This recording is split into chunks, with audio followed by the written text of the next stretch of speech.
Kristen Stewart makes her directorial debut, adapting the memoir, The Chronology of Water, for the big screen.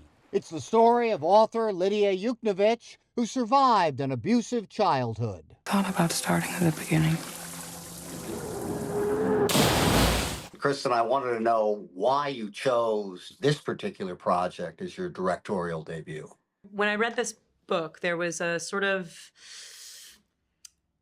incredibly precise synapse, emotional connectivity thing that was happening. The book is an invitation to explore your interior life and to understand that that life is malleable and that the bad things that happen to you can be processed into things that are quite beautiful.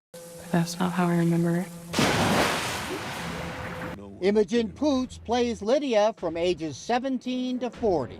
Imogen, your portrayal is brilliant. What was it like for you to portray this character in this film?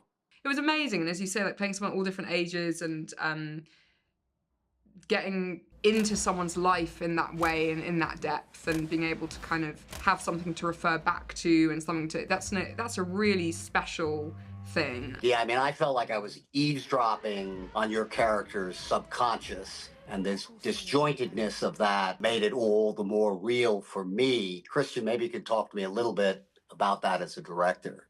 Like, I wanted it to feel like a ripped up scrapbook that you found in your mom's basement. Even though you don't get the entire story, you get a kind of sense of it. I definitely didn't want to know everything about Lydia. Jim Belushi plays Lydia's mentor, writer Ken Kesey. And Thora Birch plays Lydia's older sister. You know, Claudia has a little bit of regret and remorse for quote-unquote leaving Lydia so young. And that's definitely in her spirit. There's a line in the movie that's my favorite. It goes,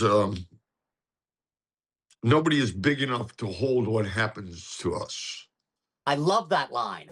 No one's big enough to hold what happens to us. You know, death and grief and the recovery from both is so difficult.